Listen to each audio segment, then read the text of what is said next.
Good day, everyone. My name is LJ Stanbook. I'm the President and CEO of the World Affairs Council of Charlotte, and I'm delighted to share with you today that in the World Affairs Council of Charlotte Distinguished Speaker Series, we have Ambassador Pearson, who is a former ambassador of the US to Turkey and Director General of the Foreign Service. He will speak on a democracy for the American people. For those of you that remember Ambassador Pearson, he has visited with us in December 2019, and that was a great, great program. We welcome you back, Ambassador. Thank you for being with us. We're delighted to have you talk to us today about a democracy for the American people. The World Affairs Council of Charlotte is the community's premier global education nonprofit, nonpartisan organization, and we have always sought to bring the world closer to you and to build a community of internationally informed and engaged citizens. Dialogue, knowledge, active participation, and an understanding of global issues are vitally important for our democracy to flourish at all levels. A couple of housekeeping points. Your microphone will be on mute and your camera will be turned off for the duration of this presentation. Please remember to submit a question. Please use the question and answer box in the Zoom toolbar. It is circled in red. Please do not use the chat box. Use the question and answer box in the Zoom toolbar. We are looking forward to many great questions. And please remember, this presentation will be recorded and we will share it via our World Affairs Council Charlotte mailing list. So please make sure you sign up and that we have your correct email so you can receive the recording of this program today. If you would like to participate in the World Affairs Council Charlotte networking reception today, after today's formal program, please do stay on the Zoom call once the presentation has ended. Our staff will enable your microphone and camera access, which we ask that you please turn on to participate. The networking reception will last for 30 minutes, and Ambassador Pearson has very cordially agreed to stay on and talk to us for another 30 minutes. Thank you, Ambassador. Couple of upcoming programs. This is a great one. If you belong to the young professionals of the World Affairs Council of Charlotte, and the only qualification is that you're between 14 and 95, there is a meetup, a Buddhist meditation workshop with the Insight Meditation Community of Charlotte. We need some calm, we need some peace. It is a great opportunity to learn about meditation. Join us on March 31st, 2021. And again, you do not have to be the member of the young professionals. Everyone is invited, everyone who is a member of the World Affairs Council, supporter of the World Affairs Council of Charlotte. On April 21st, 2021, we have a World Affairs Council Distinguished Speaker Series with Davidson College, in partnership with Davidson College. It's going to be a conversation with Sarah Dawn Patron, analyst at the Peacekeeping and Stability Operation Institute, humanitarian and author of the book, Bring Rain, Helping Humanity in Crisis, April 1st, 2021. And again, if you are a member, we thank you. If you are not a member, please do become a World Affairs Council member. If you can, please donate. We solely exist thanks to the generosity of our partners and supporters like you. And in these times of upheaval and general pandemic, global pandemic, your contributions mean a lot to us and enable us to provide our educational mission. Thank you. And if you're on social media, we are on social media. You can like, share, and follow us. Please do so. We would love to have you participate and communicate with us via social media as well. And these are some nice and happy memories of 2019, December 2019, when Ambassador Pearson was with us. We had a lot of students. We can see Cannon School there. And we see Ambassador Mark Irvin, former Ambassador Mark Irvin, who is here in Charlotte, and he is joining us today as well. Welcome, Ambassador Mark Irvin, standing next to Ambassador Pearson. It was a great event. We look forward to having live events, hopefully in the fall again, Ambassador Pearson, and we would love to invite you to come back as situation allows. And finally, let me share with you a little bit about our speaker today. Ambassador, retired W. Robert Pearson, is a fellow at Duke University Center for International and Global Studies Rethinking Diplomacy Program, a non-resident scholar at the Middle East Institute in Washington, president of American Publishers, Inc., a digital journey on American foreign policy published in cooperation with the University of North Carolina, and a partner at Spectrum Group, a Washington consulting firm. Ambassador Pearson was ambassador to Turkey from 2000 to 2003, and he is the former Director General of the U.S. Foreign Service 2003-2006. He served from 2008 to 2014 as president of IREX, an international humanitarian development NGO based in Washington, focused on education, civil society development, and independent media, spearheading its expansion to 125 countries worldwide. Ambassador Pearson is a frequent speaker on American diplomacy and foreign affairs, Turkey and its place in the world, the Middle East, and international development. He has published numerous articles and opinion pieces and has appeared on BBC, CNBC, MSNBC, NPR, Voice America, Al Jazeera, 124 TV, and TNT Global, among other networks. It is my great pleasure and honor to introduce to you and welcome Ambassador Robert Pearson. Thank you for being with us, Ambassador. Thank you very much, LJ. It's a great pleasure to be with you and with all of you today. I am a great fan of the World Affairs Councils around our country, and especially of the engagement of American citizens in this discussion, which is a hallmark of a democratic society. I'm delighted to be here. I look forward to answering any questions afterwards and receive comments. Necessarily, I will not be able to address every single issue, but I do plan to address some major ones, and I look forward to your questions and to your comments. I would say in starting that President Biden faces probably the most challenging array of domestic and foreign policy issues of any president in recent memory.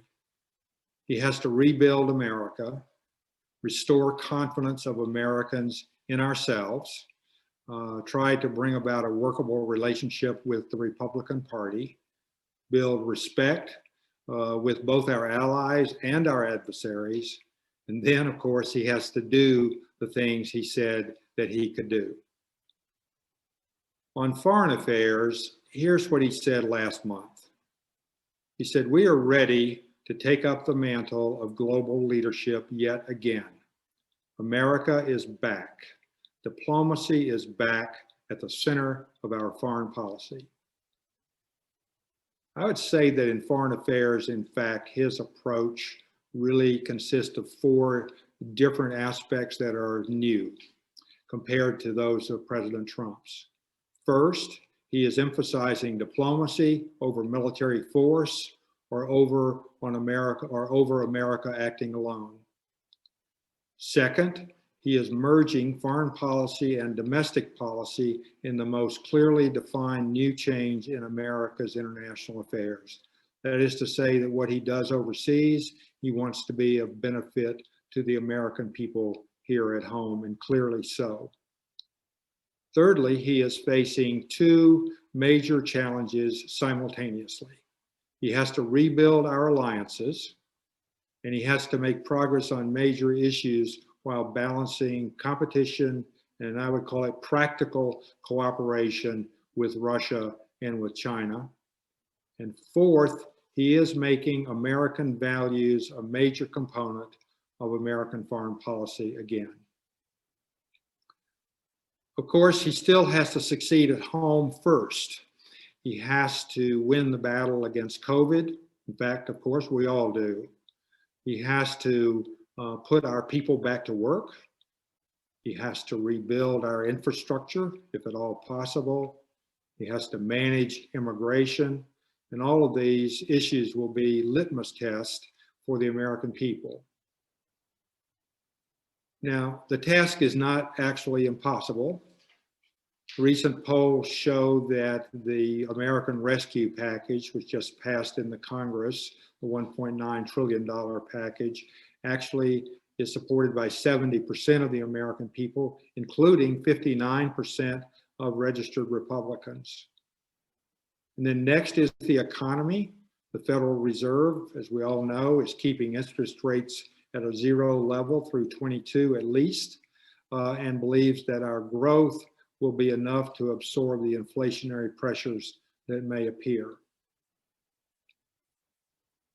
In talking about foreign affairs, let me ask you first to think of yourselves solely as individuals and what an individual's needs are. Our individual needs first are security, safety in all its meanings, security as an individual for our body, our health, our environment, and so on. And then secondly, to prosper, that is to say, to have a better life because of our own activity and our cooperation with others. And then sustainability, that is to survive over time. And finally, values, the things that define ourselves and make us feel that we are important to other people and to life and to the future.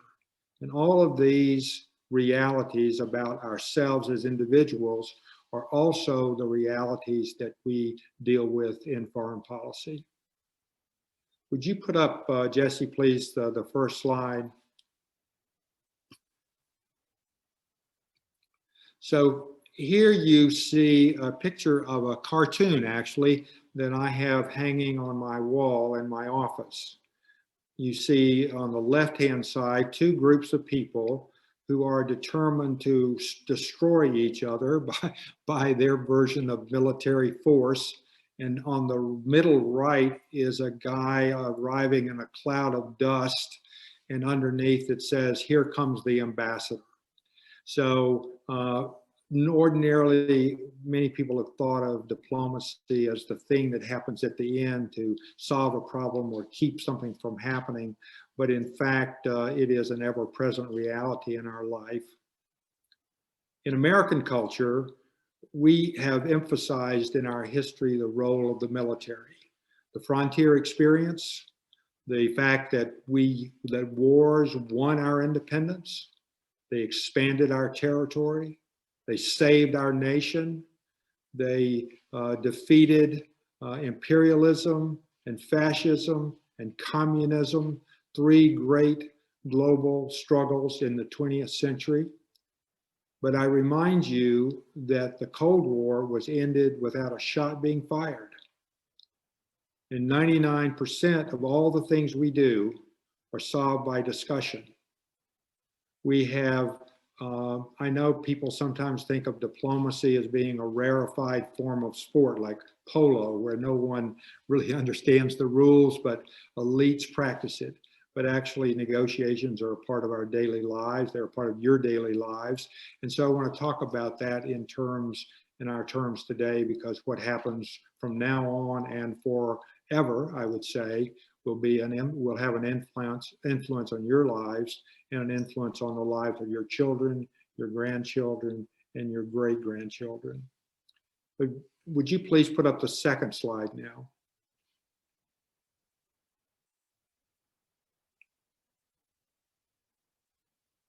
This slide lists the topics that I'm going to talk about today, and I will go through each of them, but I wanted you to see them as the 5 major points that I wanted to cover today that will enable our democracy to survive and to progress in the world that we are facing today. So you can remove that slide now if you'd like to, Jesse. So how will the U.S. operate in the world? Our first priority is to deal with Russia and with China. Both of these countries today believe that the U.S. is weaker than it has been in many decades.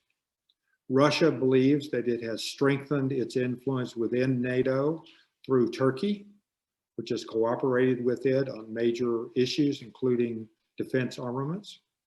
And Russia has penetrated into the Eastern Mediterranean with troops forces, I should say, in Libya, and with a role to play in Syria and in the Middle East for the indefinite future. And Russia believes it has also now reached a point where it's dealing with a very fractious Europe. with a now missing the UK, missing that spine of defense that the UK used to bring to European and NATO issues, and now only in NATO. And Europe is also divided over economic issues, and it's divided over concerns about the resilience of the American democracy. For China, Xi Jinping has openly stated China's aim to surpass the United States and to become the dominant nation in the world.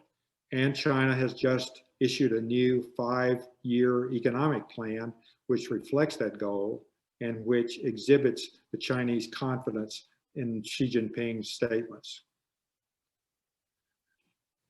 Obviously, the US does not desire conflict with either of these countries. What we want is a common defense with our friends across the full spectrum of any hostile threats that may appear, and look for cooperative means or beneficial means of competition and cooperation. In world history, we are going to be dealing, the United States and the American people will now be dealing with Russia and with China for the indefinite future, maybe centuries. And so we're going to have to live now in a world with our wits as well as our strengths, but in a world we are not likely to dominate again. The second priority is simultaneous and it's co-equal with the first priority, and that is to mend our relationship with Europe. Today, Europe doubts our resolve. They doubt our ability to be a friend, and they wonder whether we will ever be a global leader again.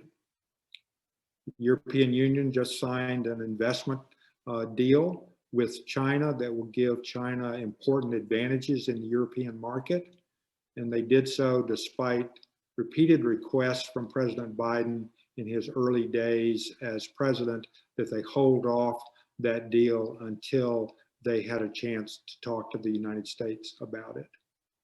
So the last 4 years showed Europe the dark side of America. Some of you may remember that in London in 2018 at the European Summit, President Trump was asked who were America's greatest enemies. And he paused on the camera, and then he said, well, I think I would start with the European Union. That's the kind of statement that Europeans still remember. That's the kind of statement they still wonder about. And that's the kind of statement they wonder whether President Biden can overcome those barriers to reestablish close ties with Europe. After those priorities, I would say well, let me add one more thing I think is important that I had overlooked. And that is that Europe and America together command enormous strength. Militarily, NATO allies outspend the Russians by a factor of 4 to 1. And by the way, Europe and America and the Gulf countries outspend Iran by a factor of 5. And the United States alone spends 3 times what the Chinese military budget is.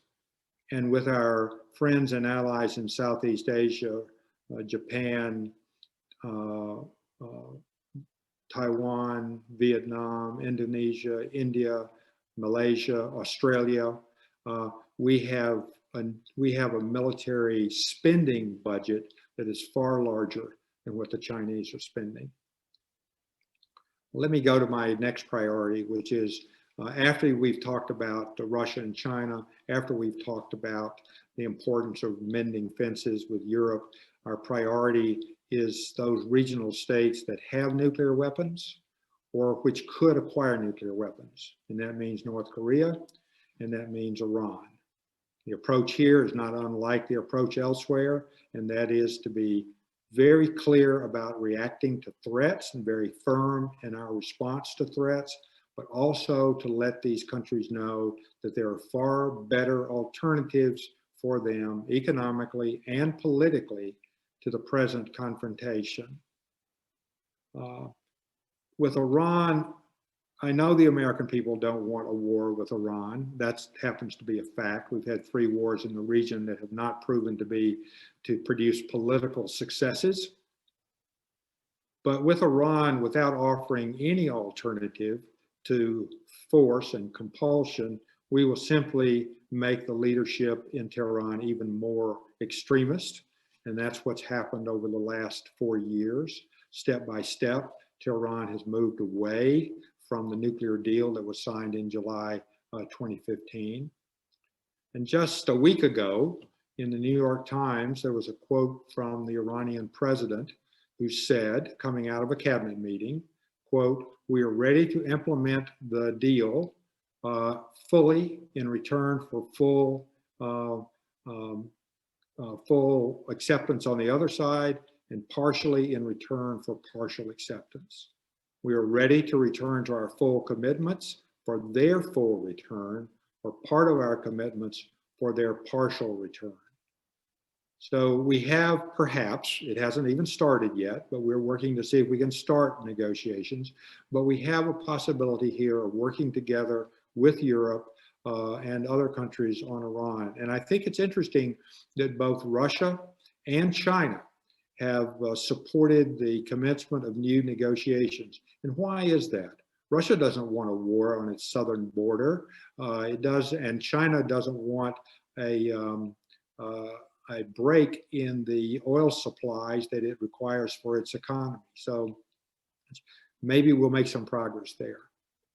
North Korea has increased its nuclear arsenal of more advanced missiles in the last 4 years, and it also succeeded in getting the US to give a preemptive favor to North Korea by halting its annual defense practices with South Korea.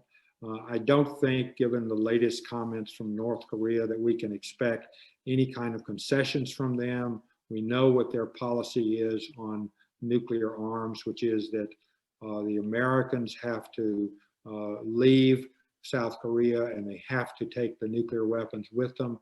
And only when the South is completely denuclearized will North Korea begin to talk about what its arsenal, how its arsenal should be handled. This has been a North Korean policy for 30 years, and I don't doubt that that it will change anytime soon. The next priority I want to discuss with you is a combined priority of climate control and energy. We keep thinking of these two important issues as separate, which makes them appear to be antagonistic. Energy fights climate control fights energy. But in fact, it's one issue. Globally, there is enormous potential for growth awaiting us. And with growth, as we know from the American experience, with growth, you have to have large amounts of energy. And at the same time, the threat to our climate is urgent, and cleaning up our atmosphere, our waters, and our land of toxins is, of course, absolutely essential for us as a society. Here in America, we hear often that we are energy independent. But we kind of overlook the fact that oil and gas are fungible commodities that are vital to a global economy that includes all our markets and all our customers for all our products overseas. So we are 5% of the world's population.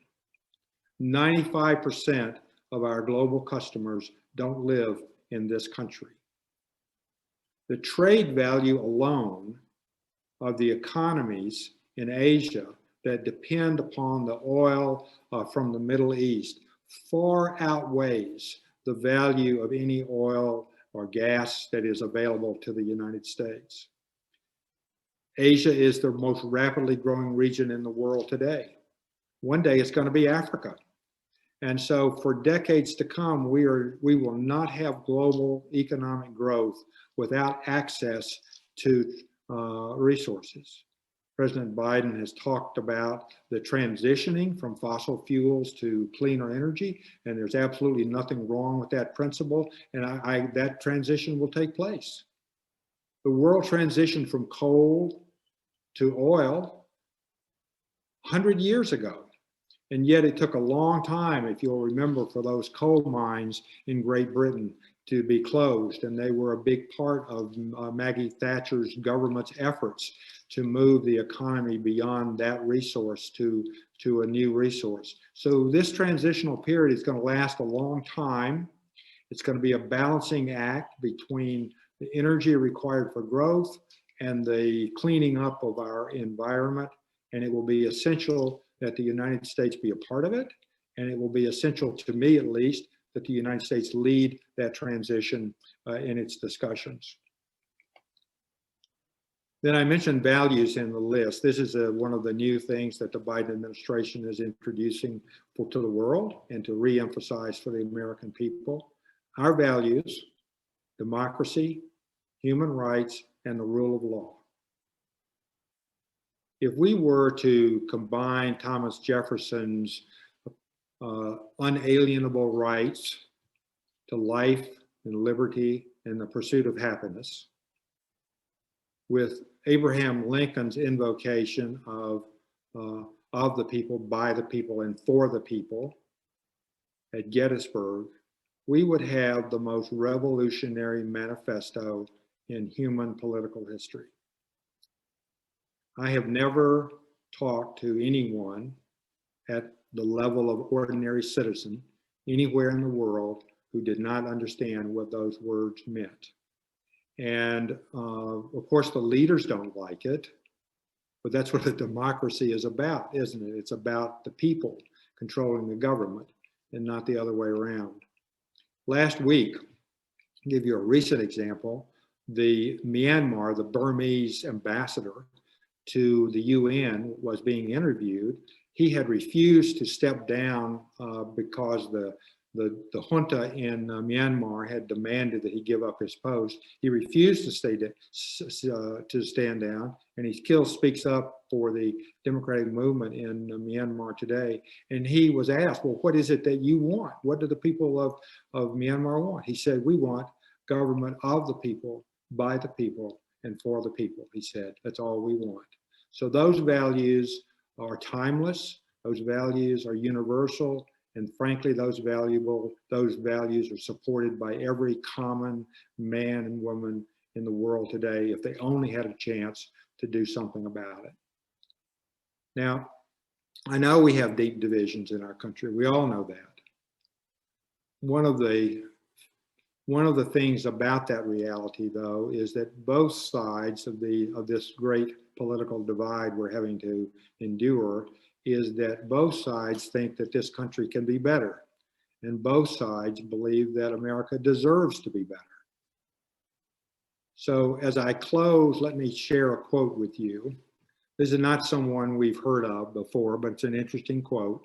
The book is called History Has Begun, and the author is Portugal's former minister to the European Union. His name is Bruno Macias. He said that perhaps alone among all contemporary civilizations, America regards reality as an enemy that can be defeated. Our country's creativity, our country's devotion and recovery of its democratic ideals gives us strength that no other country has. So the question before us all now, and frankly, for the indefinite future, is can we find a constructive way through the issues we face?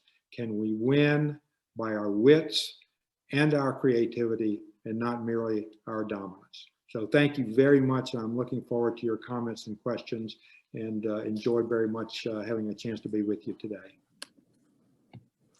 And thank you very much, Ambassador. Most interesting and prompted lots of interesting questions coming in.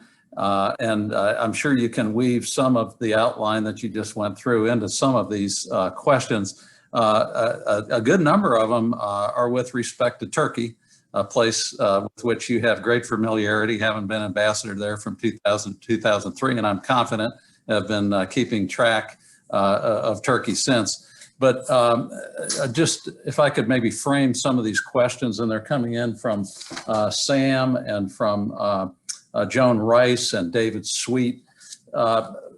Reid Zakaria, in some of his recent writings, has talked about governance systems. And I guess on one pole are democratic, liberal governance systems. The other pole is authoritarian systems. And I guess if we ranked as a 10 liberal democracies and pure authoritarian dictatorships as 1, so 10 and 1, where does Turkey stack up on that continuum? Which direction is it heading in? And from a few of our listeners, what effect do things like high unemployment, high debt in Turkey, the secular religious divide in Turkey, and their involvement in Syria play in that dynamic about their governance system and President Erdogan in particular? Thank you. Okay, thank you very much, Mike. That's a very good question. I think that best way to respond is to say that Turkey is embarked on a great ambition to be a power to be reckoned with, perhaps even semi-dominant in the Middle East and in the world, a kind of virtual restoration, if you will, of the Ottoman Empire. This is what is in Mr. Erdogan's mind. If you look up a map of the extent of the Ottoman Empire, you might have what he dreams about at night. Turkey has intervened in Syria, in Libya, in Azerbaijan in order to improve its influence. It has tried to develop a working relationship with Russia in order to reject American overtures and American policies in the Middle East, and particularly as affects Turkey. And I don't see anything in the near future that is likely to change the mind of Mr. Erdogan or the ambition of Turkey. Turkey has a very active and ambitious defense strategy.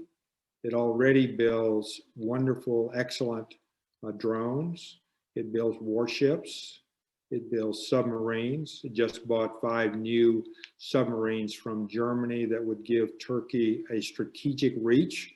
That is to say, those subs could sail to another country's border and launch missiles onto targets in those countries. Turkey is developing a main battle tank. They have a prototype of a fighter plane that they are developing. They are working on an amphibious assault ship with a hull that's big enough to hold the deck of a small aircraft carrier, something like one that Spain is building. It has a tilted deck and so on. It's a smaller version of an aircraft carrier, but it certainly is an aircraft carrier, and Turkey's has a hull now that would allow the deck to become the deck of an aircraft carrier. Turkey has a missile program. It has launched several missiles from Chinese bases that are research missiles, I'll call it. But after the UAE sent their satellite to Mars, Mr. Erdogan announced that Turkey too would be joining the space race and that they would be developing an outer space capability. So if nothing stops that process, I think we will expect that in the years ahead. So he has no reason for himself now to stop that process. His Achilles heel, as your questioner pointed out, is twofold.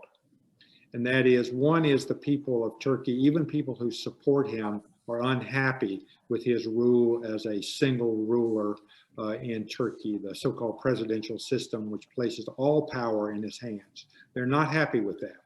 They weren't happy with the way he handled the purge. They're not happy with the way he handles the economy. After he became president of this system back in 2017, 2018, the lira has now fallen to 1/3 of its value that it had then. And in his latest speech, when he announced a, quote, economic reform plan, the lira actually fell during the course of his speech. Unemployment is very high. And so he knows that he faces, and he is dependent on a right-wing partner to keep power. So he knows he's in a precarious political position, and he's trying to fix it up a little bit so that he might win the next election, which is not due until 2023, and he hopes that time is on his side. None of us knows what might happen. I would say that I would give Turkey a 4 on that scale of 0 to 10. And the reason I would give Turkey a 4 is because it still does have an election process, and Mr. Erdogan and the opposition know that to date he has relied on the election process to maintain power. And I think if he tried to destroy the election process, he probably would provoke a revolution. But in the meantime, as long as they have a chance to vote him out of office, that's the reason I would give Turkey a 4, but not anything more on the scale of 0 to 10. Yeah, that's very helpful. And while we're on the topic, could you talk a little bit more in depth about the relationship of Turkey with the Europeans, who you've mentioned a couple times as being important parts of anything that happens here in the next few decades? What is the European view of Turkey at this point, assuming that they also rank Turkey at 4 on that scale? I think the European view is not far from ours. It's just that the Europeans are closer to Turkey. They're much more concerned, not more concerned than we are, but they're much closer to the claims that Turkey is making on oil and gas resources in the Eastern Mediterranean. Much of Turkey's claim conflicts directly with the claims of Greece and the claims of Cyprus. So you automatically have the European Union engaged in that problem, and Turkey has been very aggressive in their diplomacy. The difficulty arises because Turkey has the longest coastline in the Eastern Mediterranean, but the least access to the resources. A Greek friend of mine pointed out that Greece has a longer shoreline, but Greece counts the shorelines of each of its individual islands as if it was each one was a separate country with an economic zone and a shoreline that entitled it to 200 miles reach for economic resources. Turkey did not sign the Law of the Sea Treaty in 1970 or so. It has refused over the last 50 years because it says it's not getting its fair share of resources. And what we're seeing today is just an aggressive projection of that. Turkey has cracked down on its civil society activists. It has one of the major philanthropists in Turkey in jail now and refuses Europeans' demands and requests to have him freed. They have jailed, Mr. Erdogan has jailed the leader of the opposition party that probably has the most appeal to young people in Turkey. And so for these reasons, the Europeans have really been after him more aggressively than we have in America on human rights and civil society issues. And that's a problem. A long time ago, a Turk told me, said that think of the relationship between Turkey and Europe as a glass of tea. The Turks actually drink more tea than they do coffee. He said the Europeans want a glass of tea that is completely clear and has a lot of sugar in it. The Turks want a glass of tea that has milk in it, so you can't see everything, but you accept it as it is. He said that's the essential problem that Turkey and the European have. One wants Turkey to be something that it doesn't want to be, and one wants Turkey to be accepted just as it is. Terrific stuff. And one more just quick question on Turkey, and then we're going to head off in a different direction. But one of our listeners asked if you could comment on the Kurds. And maybe if you could give us just some quick perspective on why the Kurds are such an issue in this part of the world and with Turkey, and what if any resolution is coming from this? Sure. Well, the Kurdish people live in 4 different countries in the Middle East: in Turkey, in Iran, in Iraq, and in Syria. Turkey's problem is this, that the population of the Kurds in Iraq, northern Iraq, for example, is about 3 million. I think there might be 1 million or so, maybe more, in northeastern Syria. There are, I'm not quite sure how many are in Iran, but not that many. But in Turkey, there are 15 million. So the majority of the Kurdish ethnic group lives in Turkey.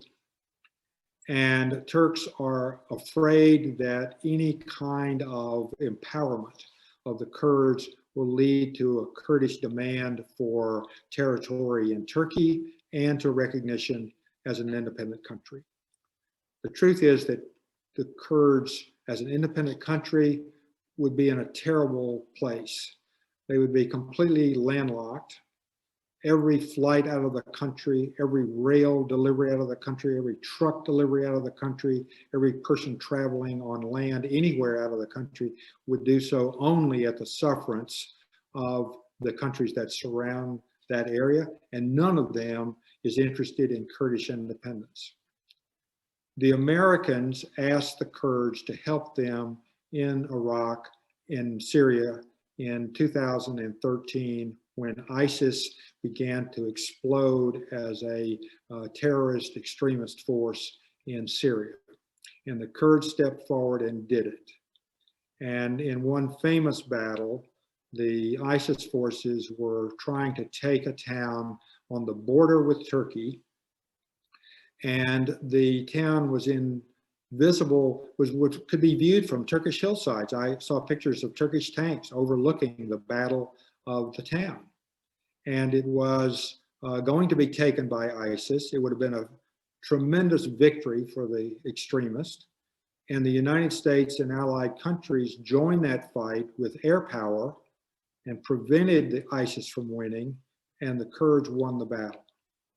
So the Kurds were essential to us in defeating ISIS, and Turkey has never forgiven us for allying ourselves with them, because they think that this alliance, even if it's tactical, empowers the Kurds and makes them a greater threat to Turkey.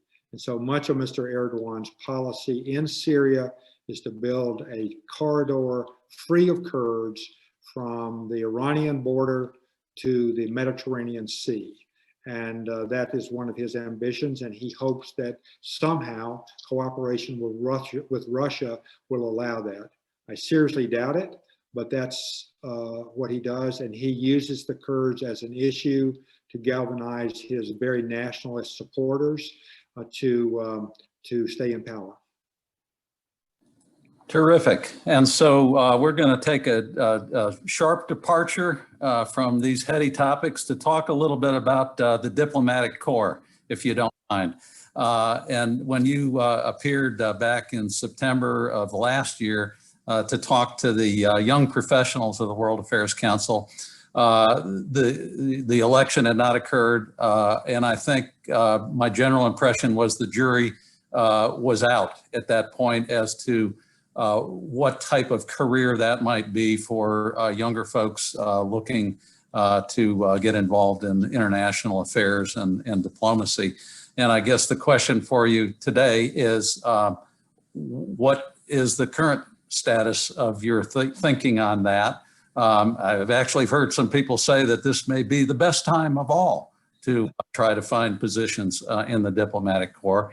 So maybe a little on that. And then also one other element, Raul Samant would like to know what your opinion is of appointed ambassadors and appointed diplomats as opposed to career diplomats.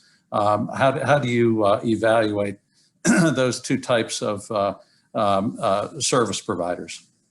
Let me start with the last one first, and that is traditionally there have been about 30% of American ambassadors who've been non-career, and without trying to criticize anybody, many of those are extremely wealthy people who would like to reside in a prominent European capital for a few years and enjoy the life of being supported by the American taxpayer and carrying out what they consider to be the president's wishes. So I will say that in the Foreign Service, again, without trying to criticize anybody, that often the State Department, the Foreign Service, assigns the number 2 job to one of their most experienced diplomats, so that the embassy runs well and coordination with Washington is effective, and to act as an advisor if advice is needed for the ambassador, he or she wishes to take it. And our service is replete with stories of things that ambassadors have done. Now, I have worked for ambassadors who were non-career, who were very bad, and who were very uncooperative even with professional diplomats. And I have worked for at least one diplomat, a non-career ambassador, Felix Rohatyn, who was a partner in Lazard Frere in New York and a financier with a tremendous reputation, who was fabulous. So it's not clear that just because they're political, they're going to be a bad ambassador. And obviously it's not clear that they're going to be a good ambassador. I will say, though, that as the world progresses, you need as much experience as possible in the post where you're going to be ambassador. You can't, nobody's going to make me an admiral and give me a fleet. No one is going to invite me to be the CEO or the COO of General Electric or to run a bank. And the reason is obvious. The experience you gain provides the value that you give. And so in the long run, the United States really cannot afford to treat these posts as lollipops. And yet it isn't an entirely destructive experience at the moment. But over time, I think reality will, I hope, persuade people that we don't need this kind of encrustment on the diplomatic service. So I will say that even during the last 4 years, I often told people that then was the time to get into the Foreign Service, because there you'd be at the top of the wave when the wave came in. And now certainly is a good time to come into the Foreign Service. There is a gap. Recruitment has been down for the last few years. People have been disappointed. Some people have left. Some people have stayed for family and professional reasons.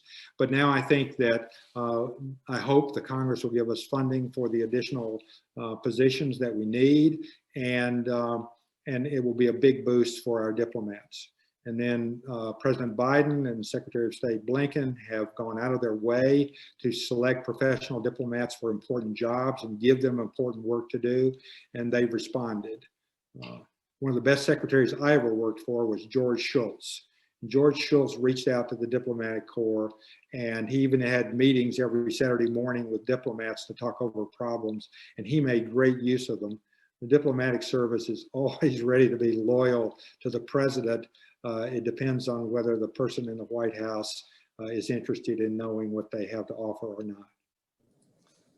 Thank you. That's most informative. Let's shift to oil producing countries. And we've had a number of questions about what role those countries are going to play, both in the climate issues that you raised as important, and also just in the general diplomatic and economic interchange that we have with those countries. I guess in particular, Russia. If you could talk maybe a little bit about the Russian relationship with the Europeans as it relates to natural resources, of which Russia is probably the greatest repository on the globe. And then also about Saudi Arabia and its relationship with some of its other states, Qatar in particular. Can you talk a little bit about that? Yes, over time, the world, this is not a political statement, over time, the world is going to move towards cheap, clean energy. And that means things that come from the sun, or if you're willing to be slightly braver about the future. One day we may well have fusion nuclear energy, and that will be cheap and clean eventually, and we will not have to depend on fossil fuels.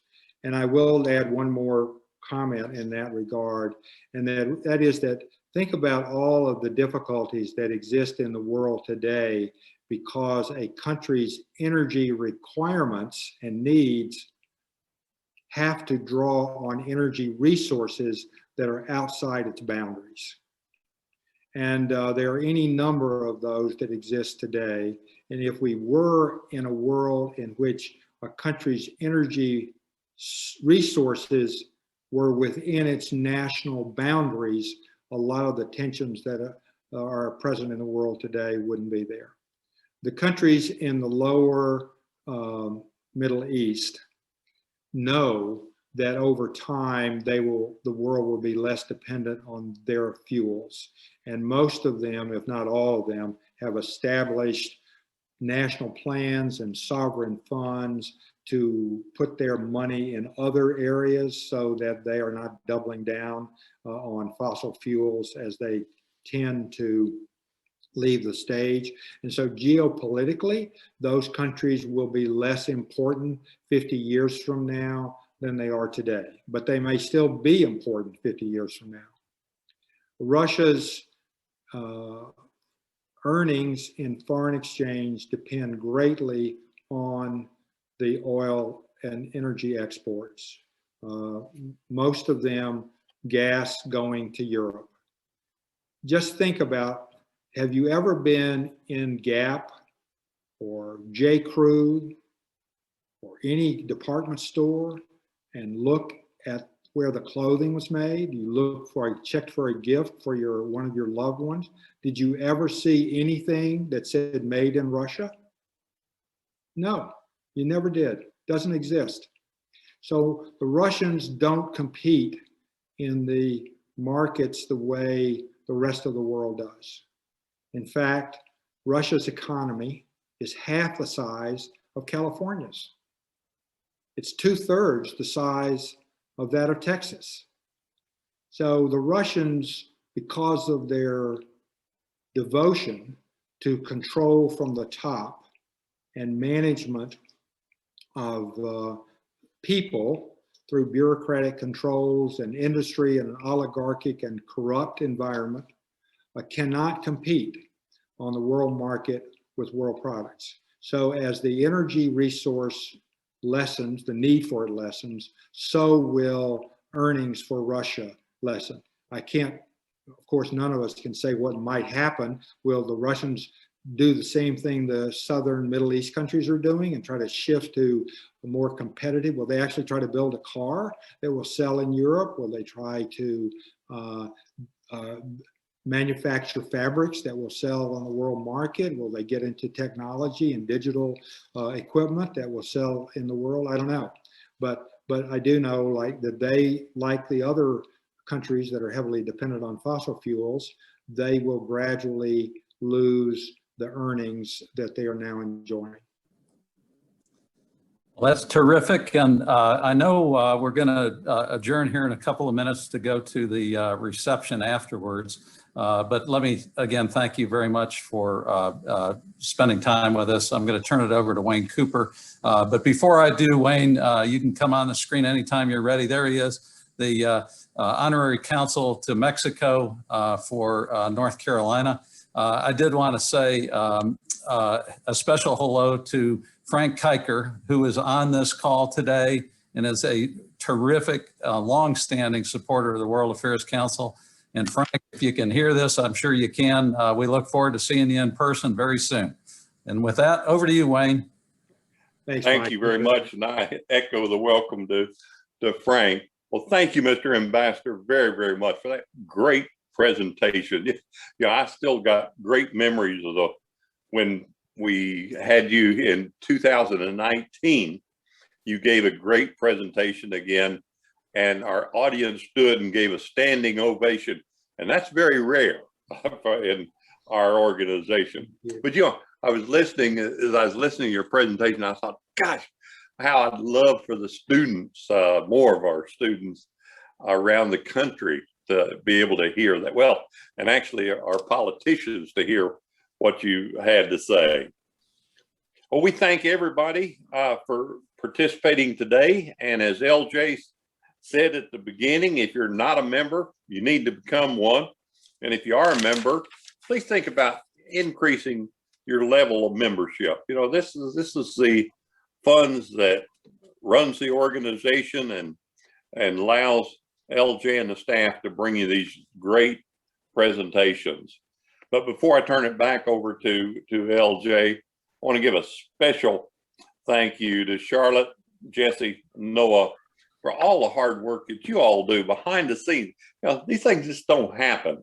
And it just runs so flawlessly, exactly like we did back when we had meetings. They just seem to run flawlessly and people did not realize what you all do behind the scenes. So we thank you for that. Mr. LJ, can I turn it back to you? Thank you, Mr. Chairman. It's been a real pleasure to have Ambassador Robert Pearson with us today. Again, I'm delighted that we'll continue our conversation and go to the questions we might have not covered in this part in this next 30 minutes. So those of you that want to stay, please do so. Our staff will be more than happy to log you into our chat. It's going to be a freewheeling conversation on any topic on diplomacy and foreign and international relations.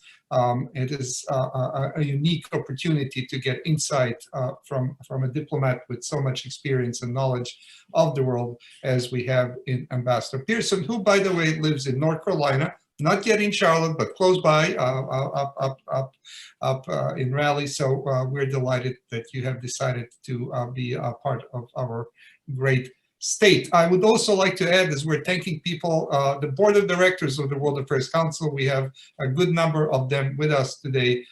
It is, as I said, a very challenging times, and thanks to the leadership of our board, we are doing quite strongly and going kind of strongly at this point of time.